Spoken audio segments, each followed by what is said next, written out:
Welcome everyone. आज हम start करने जा रहे हैं टीथ। लास्ट लेक्चर में हमने बक्कल कैविटी में टंग देख लिया था। आज हम टीथ के बारे में स्टडी करेंगे। जो टीथ होता है उसका जो अरेंजमेंट है उसको हम कहते हैं dentition. The arrangement of teeth is called dentition.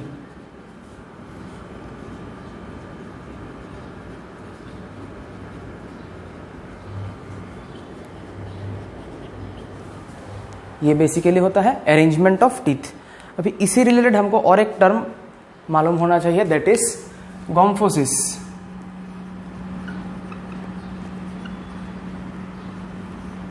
गॉम्फोसिस यानी कि जो हमारा टीथ है वो जो एल्वियोलर सॉकेट होता है इस पे एम्बेडेड होता है। मान लीजिए कि ये हमारा टीथ है,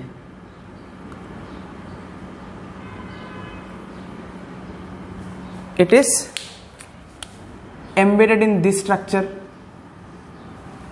ये जो टीथ है ये इस पे एम्बेडेड होता है। यहां पे एक फाइब्रस जॉइंट बनता है, यहां पर एक फाइब्रस जॉइंट बनता है। इसी चीज को हम कहते हैं गॉम्फोसिस, दैट इज। और ये जो बोन है इस बोन को हम कहते हैं एल्वियोलर बोन। बेसिकली ये मैक्सिला मैंडिबल से अराइज होता है ये जो बोन है। तो अगर हमको बताना है कि व्हाट इज गॉम्फोसिस, ये बेसिकली क्या है, ये टीथ का एल्वियोलर बोन से एक कनेक्शन है through a fibrous joint.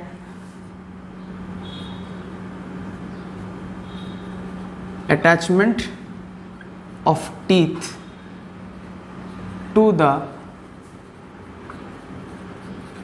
Alveolar bone with fibrous joint। इसी चीज को हम क्या कहते हैं, इसी चीज को हम कहते हैं गॉम्फोसिस। अभी जो डेंटिशन हमने डिस्कस किया, ये टर्म अरेंजमेंट ऑफ टीथ, तो ह्यूमन में अलग अलग तरीके का डेंटिशन पाया जाता है। तो उस डेंटिशंस को अभी हम स्टडी करेंगे, that is dentition of human.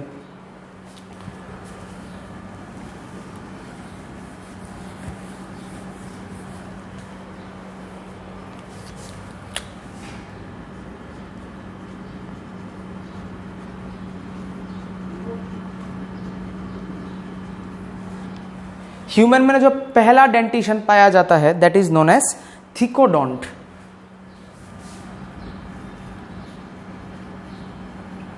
Human में जो पहला डेंटिशन होता है दैट इज नोन एज थिकोडोंट।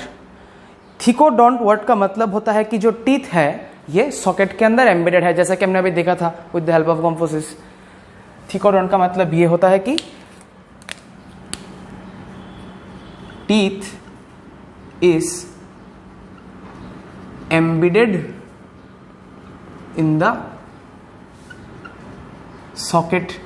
और ये सॉकेट जो होता है एक कौन बना रहा होता है, हमारा जॉ बोन बना रहा होता है, एल्वियोलर बोन भी हम इसको कहते हैं। ये होता है पहला। दूसरा जो ह्यूमन में डेंटिशन पाया जाता है दिस इज नोन एज डाइफियोडोंट।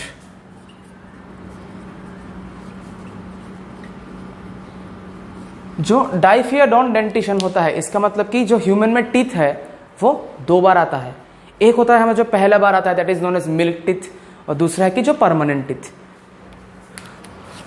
तो टीथिंग टेक्स प्लेस ट्वाइस।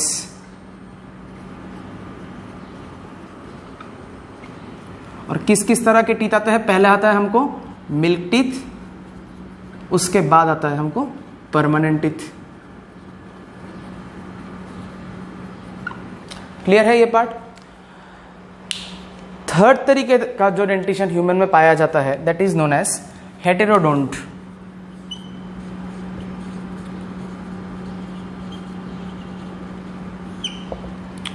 अभी हेटेरोडोंट डेंटिशन का मतलब होता है कि एक तरह के टीथ नहीं पाए जाते।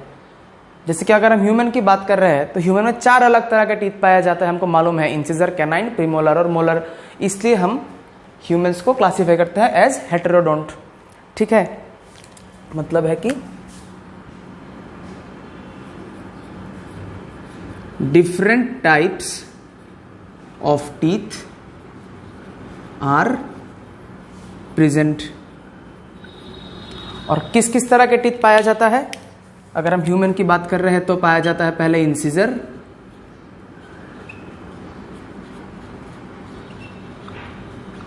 कैनाइन, प्रीमोलर्स और मोलर्स। ये 4 तरह के टीथ पाया जाता है ह्यूमन में। और एक तरह का डेंटिशन में जो ह्यूमन में प्रेजेंट होता है दैट इज नोन एज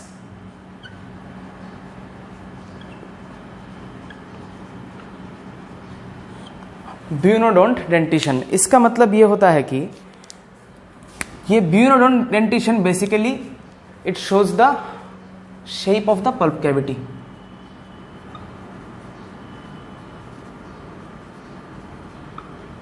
जो कस्प का शेप होता है टीथ में, जो कस्प होता है ऊपर का पोर्शन का, उसके शेप के ऊपर डिपेंड करके हम बोलते हैं कहते हैं ह्यूमन आर ब्यूनोडोंट। इसका मतलब है ये है कि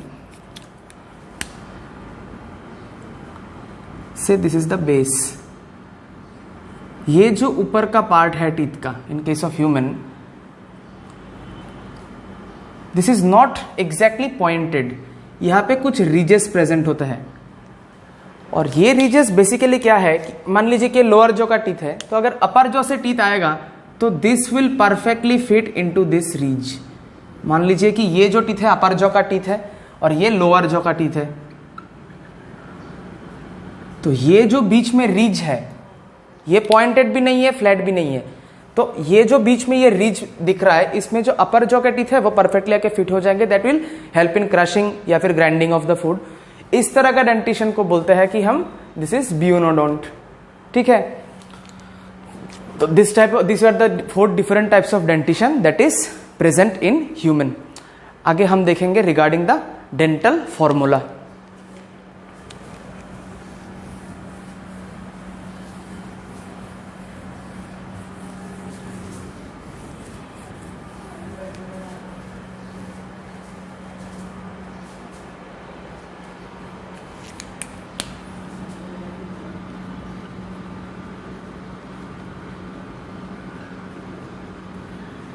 अगर हम डेंटल फॉर्मूला की बात करें, दिस इज बेसिकली से this is the upper jaw, this is the lower jaw. इसको हम बीच में से डिवाइड कर रहे हैं। अपर जॉ में भी टीथ प्रेजेंट है, लोअर जॉ में भी टीथ प्रेजेंट है। अपर जॉ के एक साइड पे जितने भी टीथ प्रेजेंट होते हैं, ध्यान से सुनिए इस बात को, अपर जॉ के एक साइड में जितने भी टीथ प्रेजेंट होते हैं डिवाइडेड बाय लोअर जॉ के जितने भी टीथ प्रेजेंट होते हैं एक साइड पे, this is known as dental formula. अगर हम ह्यूमन की बात करें, एडल्ट ह्यूमन में डेंटल फॉर्मूला होता है 2 1 2 3 बाई 2 1 2 3। पहले इस बात का मतलब समझिए कि जो एडल्ट ह्यूमन में है इसके अपर जॉ में एक साइड पे 2 1 2 3 है अरेंजमेंट, मतलब 2 यहां पे होंगे, फिर 1, फिर 3, फिर 2, फिर 3। जो 2 है this is what, this is incisor, दूसरा है कैनाइन, तीसरा है प्रीमोलर और चौथा है मोलर। मतलब ह्यूमन के अपर जॉ के एक साइड में 2 इंसिसर, 1 canine, 2 premolar, 3 molar teeth present है। सिमिलरली लोअर जॉ में भी सेम। तो अब देख लीजिए यहां पे टोटल अपर जॉ के एक साइड में कितना आ रहा है, 2 + 1 3 + 2 5 + 3 8। अपर जॉ के एक साइड पे 8। सिमिलरली लोअर जॉ के एक साइड में 8 आ रहा है। अपर जॉ के दूसरे साइड में भी 8 आएगा इंटू 2, यहां पे भी लोअर जॉ के दूसरे साइड में, क्योंकि यहां पे 8 है, हमने देख लिया 2 + 1 + 2 + 3, यहां पे भी 8 है। सिमिलरली यहां पे भी 8 होगा, यहां पे भी 8 होगा। तो टोटल ह्यूमन में कितने टीथ प्रेजेंट है, 32। एक एडल्ट ह्यूमन में 32 टीथ प्रेजेंट होता है। वही अगर हम देखें चिल्ड्रन में। वही अगर हम देखें इन केस ऑफ चिल्ड्रन तो dental formula is not same. Basically children बोलना भी सही नहीं है, हम अगर बात कर रहे हैं तो वो है मिल्क टीथ की। ये तो हो गया परमानेंट टीथ का, एडल्ट का मतलब हो रहा है कि परमानेंट टीथ का। अगर हम बात करें मिल्क टीथ के बारे में तो वहां पे डेंटल फॉर्मूला सेम नहीं रहता। यहां पे डेंटल फॉर्मूला चेंज होके हो जाता है 2102 बाई 2102। कहने का मतलब यह है कि जैसे देखिए कि नंबर ऑफ इंसीजर्स परमानेंट में भी सेम है, मिल्क टीथ में भी सेम है, कैनाइन भी सेम है। In case of milk teeth यानी कि बच्चों में ये वाले टीथ नहीं होते। कौन से है ये? Number 3, that is they are premolars. Premolars absent होते हैं। और एक टीथ है, जैसे कि देखिए मोलर एडल्ट में 3 है, या फिर यहां पे आप देखिए कि जो मिल्क टीथ है इस पे 2 है, मतलब मोलर भी एक कम होता है। क्लियर है? अंतर क्लियर है एकदम कि जो परमानेंट टीथ है उस पे डेंटल फॉर्मूला होता है 2123 बाई 2123, और जो मिल्क टीथ है उनमें डेंटल फॉर्मूला होता है 2102 बाई 2102। यहाँ पे मोलर्स एब्सेंट होते हैं और यहाँ पे प्री मोलर्स एब्सेंट होते हैं, और जो मोलर है वो परमानेंट टीथ से एक कम होता है। ठीक है, अभी अगर हम देखें regarding the structure of teeth, उससे पहले और एक चीज की बात हम कर लेते हैं। जो मोलर टीथ है यहां पे आपको दिख रहा है कि अभी मैंने बताया,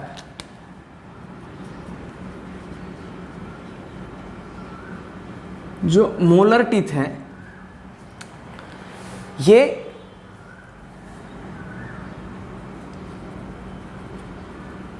परमानेंट डेंटिशन में होता है 3, वही मिल्क टीथ पे होता है 2। ये जो नया वाला मोलर आएगा अभी, that is the emergence of new molar teeth will take place. This is known as wisdom teeth. This particular thing is known as wisdom teeth.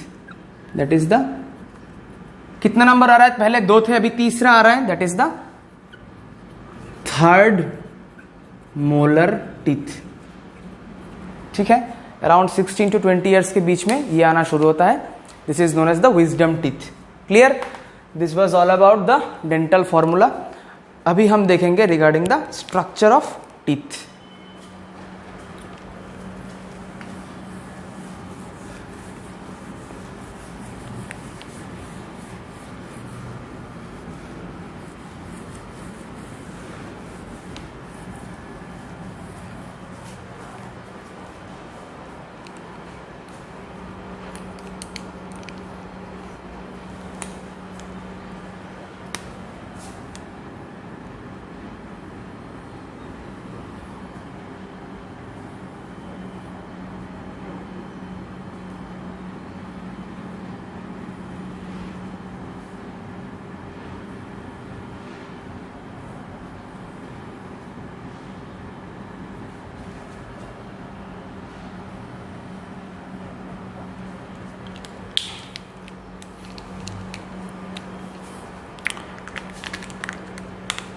अभी जो टीथ है हमने बताया था कि it is embedded in this part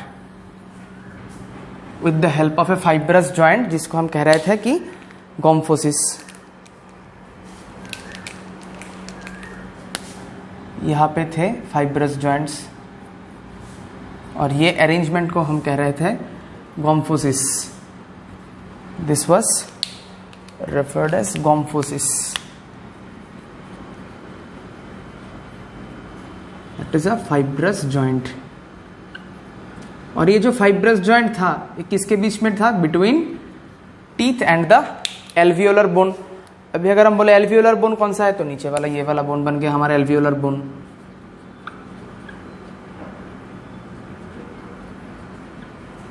और ये जो सॉकेट बन रहा है इसको हम एल्वियोलर सॉकेट भी बोलते हैं।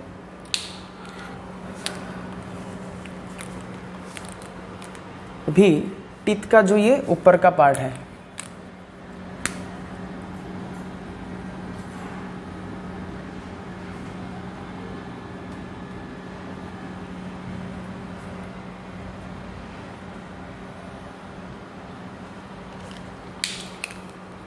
ये ऊपर के पार्ट को we call it the crown. ये ऊपर के पार्ट को हम कहते हैं क्राउन ऑफ द टीथ। और ये crown of the teeth it is made up of enamel. Enamel is a very hard substance and it is formed from amyloblast cells. जो enamel है ये amyloblast cell से बनता है।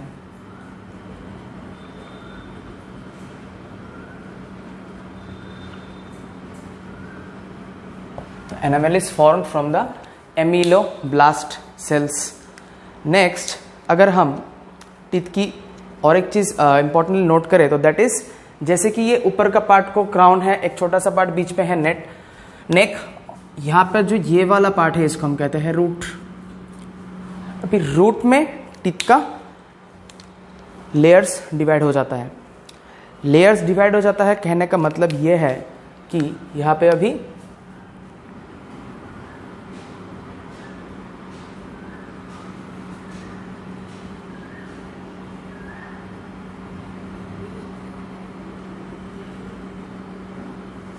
एक लेयर फॉर्म हो जाएगा। यहाँ पे जो आउटर पार्ट है इस लेयर का, ये वाला पार्ट जो है ब्लू कलर का, that is known as periodontal membrane. और बीच पे जो ये स्पेस बना है, this space is filled with a cementing substance known as the dentine. वैसे सीमेंटम करके भी और एक सब्सटेंस प्रेजेंट होता है, but we will take about the dentine. This substance is known as dentine. ये भी एक हार्ड सब्सटेंस होता है and this is formed from the odontoblast sales. ये दो चीजें आपको याद रखना पड़ेगा। पहला है क्या कि जो एनामेल है that is form from the ameloblast cells और the dentine it is form from the odontoblast cells. और बीच पे हमको जो ये कैविटी दिख रहा है, ये बीच पे जो हमको एक कैविटी दिख रहा है, this is the pulp cavity. This cavity is the pulp cavity.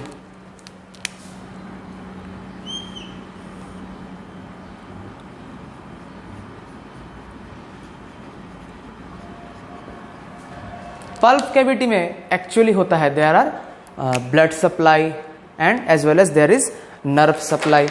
These are all present in the pulp cavity. It is there will be vascular supply as well as there will be nerve supply. Clear? This is a sensible portion of the teeth. This is a very sensible portion of the teeth. The pulp cavity is the very sensible portion of the teeth. This was all about the structure of the teeth. अभी हम teeth related कुछ diseases को देखेंगे, कुछ conditions को देखेंगे कि teeth में कौन से डिसीजेस होता है।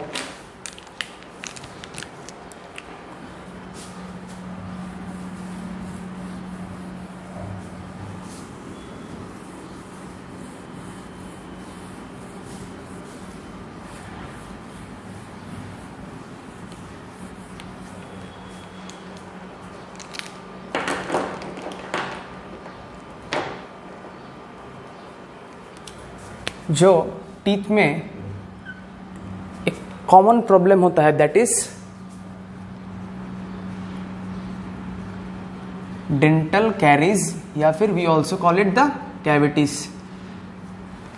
Around it is been statistically studied that around 65 to 80% of the school going students suffer from dental cavities. That is it is a very common condition. जो कैविटीज है it is a very common condition. What actually happens in cavities? Cavities में actually हो क्या रहा है? Cavities में छोटे छोटे होल क्रिएट हो जाते हैं। ये एक्चुअली होता है these are permanently damaged areas present in teeth. ये जो कैविटीज है ये परमानेंटली डैमेज्ड एरियाज है टीथ पे। यहाँ पे बैक्टीरियल लोड काफी ज्यादा हो जाता है। That is mainly due to unhygienic conditions and many other sources might contribute. कहने का मतलब यह है कि if proper hygiene is not maintained तब टीथ में कुछ परमानेंट बैक्टीरियल या फिर इन्फेक्शन लोड के कारण छोटे छोटे होल्स बन जाते हैं। This is known as the dental cavities. अब कैविटीज में होता क्या है देखिए,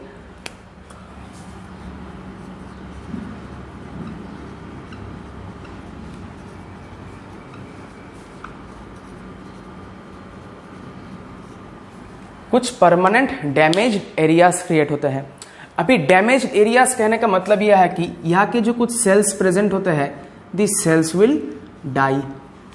और हमने पहले ये पढ़ लिया था कि अगर किसी एक पर्टिकुलर रीजियन में सेल का डेथ हो रहा है, that condition is known as necrosis. हमने ये पहले भी पढ़ लिया था दूसरे चैप्टर्स में कि पर्टिकुलर कुछ एरियाज के जो सेल्स है they will die and this particular condition is known as necrosis.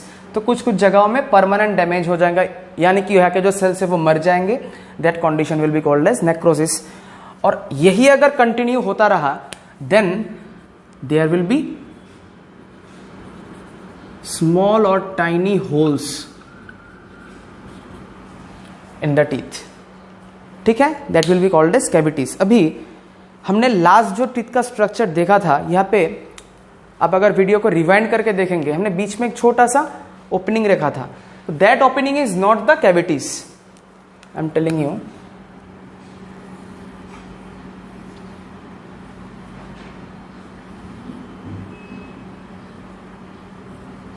यहां पे हमने एक ओपनिंग रखा था,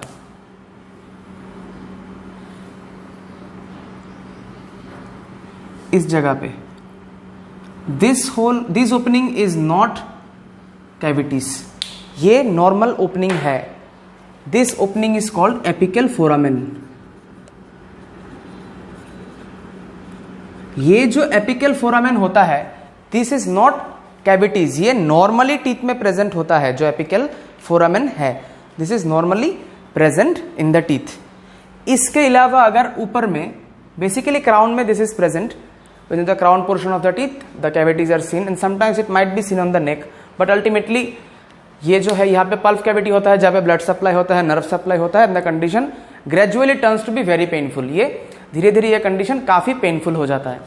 क्लियर कि ये जो डेंटल कैरीज है, it is a very common disease. यहाँ पे परमानेंट डैमेज होता है टीथ के टिश्यूज का and we call it necrosis. और side by side there are some small tiny holes created for if untreated for longer time। अगर बहुत दिनों तक ये चालू है and there is no treatment going on, then small or tiny holes will be created।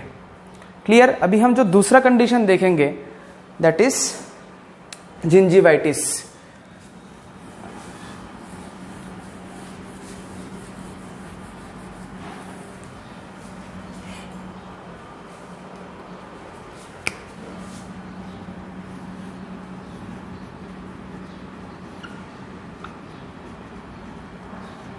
ये भी हमने पहले कहा था कि अगर लास्ट में TIS है तो आप समझ लेना कि that will denote inflammation. Inflammation क्या है वो भी हमने क्लास पे डिस्कस कर लिया है पहले। जो इन्फ्लामेशन है ये किस चीज का होगा? जिंजिवाइटिस मतलब that will be the inflammation of gums.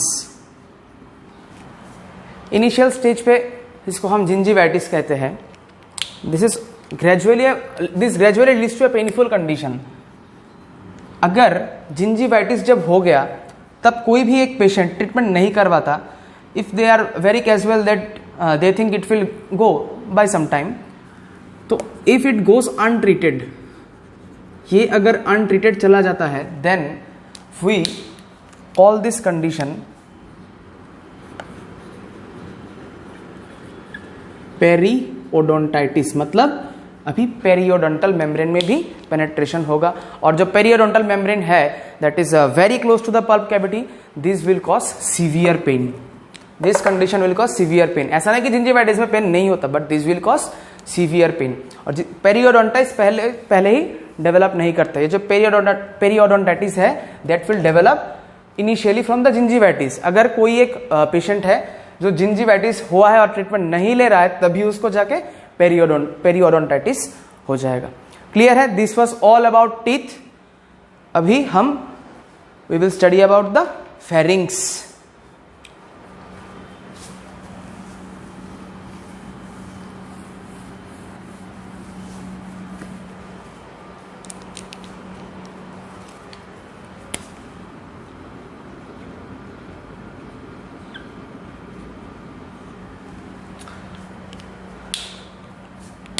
से this is the nasal opening,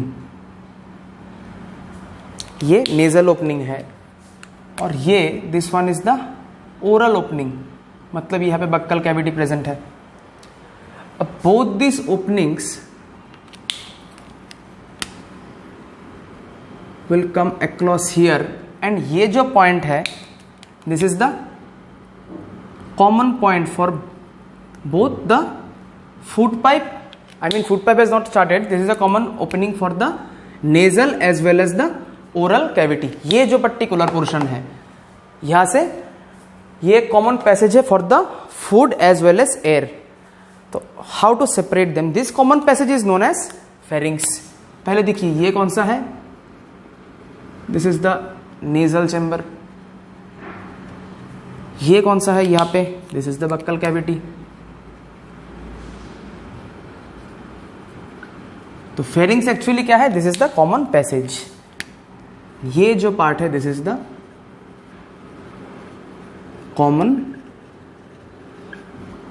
passage, this is the common passage. अभी यहां से हम डिवाइड करेंगे इसको into food pipe and wind pipe. From there develops the wind pipe. This is the wind pipe.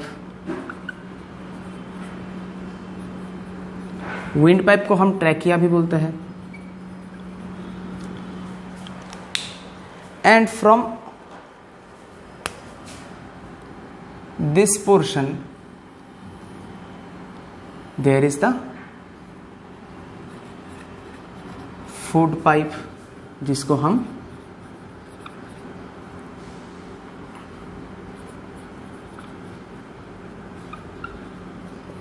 Oesophagus भी कहते हैं. इस चीज को हम ईसोफेगस भी कहते हैं. नाउ अगर हम देखें तो देयर इज अ चांस कि जो फूड है जो यहां से आ रहा है दैट माइट एंटर हियर, पर ये कौन सा है? ये तो विंड पाइप है, यहाँ पे फूड जाना नहीं चाहिए, फूड सीधा यहां पे आना चाहिए. तो ये जो ओपनिंग है this opening is called glottis, और यहां से अगर फूड घुस जाए तो it will directly enter into the wind pipe. इसलिए यहां पे देयर इज ए फोल्ड जिसको हम कहते हैं एपिग्लोटिस. ये एपिग्लोटिस क्या कर रहा है? This is a cartilaginous flap. This flap will prevent the food from entering into the trachea. Clear? ये जो फ्लैप है that will prevent food from entering into the trachea. कौन? ये एपिग्लोटिस. क्लियर है अबाउट द फेरिंग्स? अभी besides pharynx we also need to know about one more term that is tonsil. ये term हमने पहले भी सुना है टॉन्सिल. टॉन्सिल्स कुछ नहीं, they are basically lymphoid tissues. They are basically lymphoid tissues. और ये lymphoid tissues they form the Waldeyer's ring. ये जो लिम्फॉइड टिश्यूज है they form the Waldeyer's ring. अभी वेल्डियर्स रिंग क्या है we will study about it right now. तो I hope आपको फेरिंग्स का ये वाला पोर्शन क्लियर हुआ होगा. अभी हम वेल्डियर्स रिंग को देखेंगे.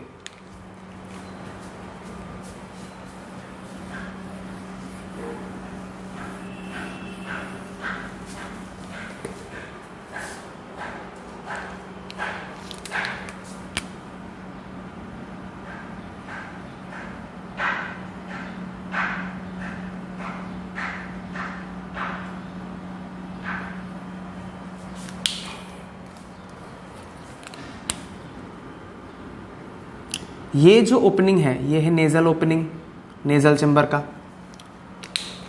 और ये जो ओपनिंग है this is the oral opening, मतलब from there air will go, oxygen will get inside, और यहाँ पे इस ओपनिंग के थ्रू क्या जाएगा? फूड अंदर जाएगा. नाउ ये जो दो ओपनिंग्स है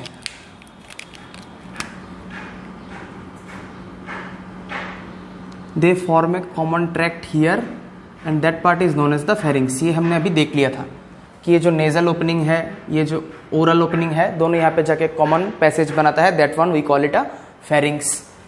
अभी यहाँ पे कुछ स्ट्रक्चर्स प्रेजेंट होते हैं। यह जगह पे जो स्ट्रक्चर प्रेजेंट होता है that one we call adenoid. ये जो स्ट्रक्चर प्रेजेंट है इसको हम कहते हैं एडिनॉइड। यहां पे एक स्ट्रक्चर प्रेजेंट होता है that one we call tubal tonsil. ये जो स्ट्रक्चर प्रेजेंट है उसको हम कहते हैं ट्यूबल टॉन्सिल। फिर यहां पे जो स्ट्रक्चर प्रेजेंट होता है that one we called palatine tonsil. क्योंकि हमने लास्ट वीडियो में कहा था कि जो ओरल कैविटी का अपर सरफेस है वो कौन बना रहा है, अपर पार्ट जो है roof, that is form by the palate. तो पैलेट जो टॉन्सिल बना रहा है that is known as the palatine tonsil. और यहां पे जो टॉन्सिल प्रेजेंट होता है दैट वन वी कॉल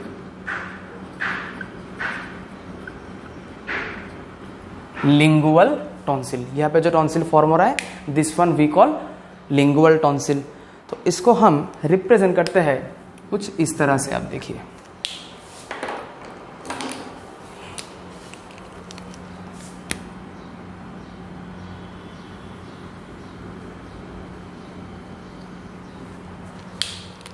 एकदम ऊपर हमने क्या देखा था, यहाँ पे there are adenoids.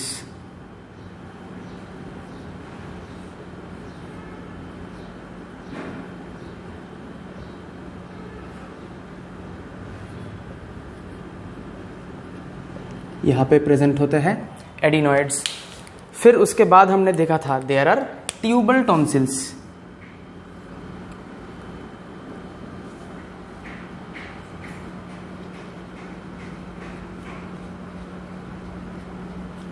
Tubal tonsils का नाम ट्यूबल टॉन्सिल है क्योंकि जो यूस्टेशियन ट्यूब होता है that runs up to this passage. मतलब जो यूस्टेशियन ट्यूब है that is the ear tube, जो मिडिल ईयर के बाद शुरू होता है जो tube that is the Eustachian tube.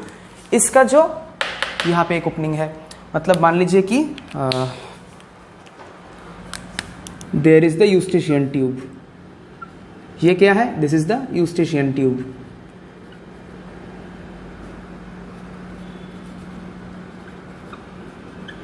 क्योंकि ये जो टॉन्सिल है यूस्टेशियन ट्यूब के पास है that's why we call it tubal tonsil.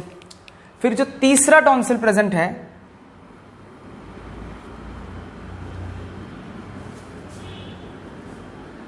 This one we call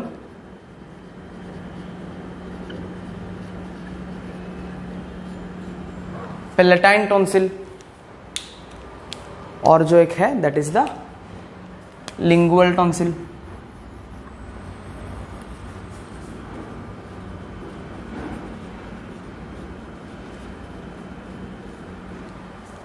now let's try to correlate between this and this. पहले क्या था, एडिनॉइड था, दीज आर द एडिनॉइड्स। उसके बाद क्या था, ट्यूबल टॉन्सिल था, these are the tubal tonsils. इसके बाद यहाँ पे था पैलेट पे palatine tonsil, these are the palatine tonsils. और आखिर में था lingual tonsil, these are the lingual tonsils. यहाँ पे इस जगह पे फेरिंग्स का एक पैड प्रेजेंट होता है क्योंकि ये लेटरल एस्पेक्ट पे है, लेटरल एस्पेक्ट पे है that why we call it lateral pharyngeal pads. That's why we call it lateral pharyngeal pads. Clear? This was all about the pharynx. ठीक है, तो अभी तक आज हमने क्या क्या पढ़ा था? First of all we studied about the teeth.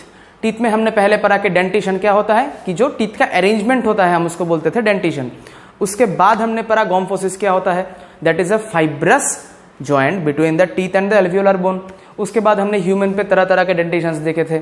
इसके बाद हमने टीथ का स्ट्रक्चर देखा, डेंटल फॉर्मूला देखा और टीथ के रिलेटेड कुछ डिजीज देखे जैसे कि डेंटल कैरीज लाइक कैविटीज। और इसके बाद हमने देखा जिंजीवाइटिस, और इसका अगर ट्रीटमेंट नहीं किया जाता है देन इट लीड्स टू पेरिओडोंटाइटिस। इसके बाद हमने देखा था about the pharynx. Pharynx is what? Pharynx is basically a common passage between the oral and the nasal cavity. अभी फूड जो है वो नेजल कैविटी में जाने से प्रिवेंट कौन करता है? एपिग्लोटिस, ठीक है। और इसके जो ओपनिंग होता है उसको हम कहते हैं क्या? ग्लोटिस। फिर हमने देखा regarding tonsils, basically tonsils are what? Tonsils are lymphoid tissue, और ये बना रहे हैं अपना वेल्डियर्स रिंग। जो टॉन्सिल्स है they form the Waldeyer's ring. अभी वेल्डियर्स रिंग का स्ट्रक्चर यहाँ पे स्कीमेटिकली देखने से पहले हम यहाँ पे देखें कि जो ये हो गया हमारा नेजल ओपनिंग, ये हो गया हमारा ओरल ओपनिंग। नेजल ओपनिंग में पहला क्या था? एडिनोइड्स, इसके बाद क्या था? ट्यूबल टॉन्सिल, ठीक है। इसके बाद क्या था? यहाँ पे पेलेटाइन टॉन्सिल, और आखिरी में था सबलिंगुअल टॉन्सिल। इसी को हमने यहाँ पे देखा कि सबसे ऊपर क्या है? एडिनोइड्स, उसके बाद यहाँ पे है ट्यूबल टॉन्सिल्स, क्योंकि इसके पास यूस्टेशियन ट्यूब के बाजू में ये प्रेजेंट होता है, इसलिए हम उनको कहते हैं ट्यूबल टॉन्सिल्स। उसके बाद हमने देखा रिगार्डिंग द पेलेटाइन टॉन्सिल्स, और आखिर में हमने देखा अबाउट द लिंगुअल टॉन्सिल, और बीच में हमने देखा कि there is a pad of pharynx that is known as the lateral pharyngeal pads. Clear? अगले वीडियो में हम स्टार्ट करेंगे about the stomach, then the intestine and the enteric nervous system.